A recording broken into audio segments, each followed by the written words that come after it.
I know you love what you see, but don't you? Hello, sweet fingers lovers. Let me teach you my go to recipe with classic cream bread. In the pan, you go in with your butter and then you bring out your bread and allow it to toast for a few minutes.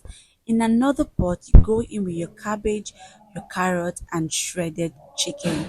Next step, you go in with your mayonnaise and your cream and mix together. Apply a little bit of cream on your bread and then you go in with your shredded chicken and your cabbage. And then I mixed everything together and allow it to toast for 2 minutes on low heat. And this is what we have.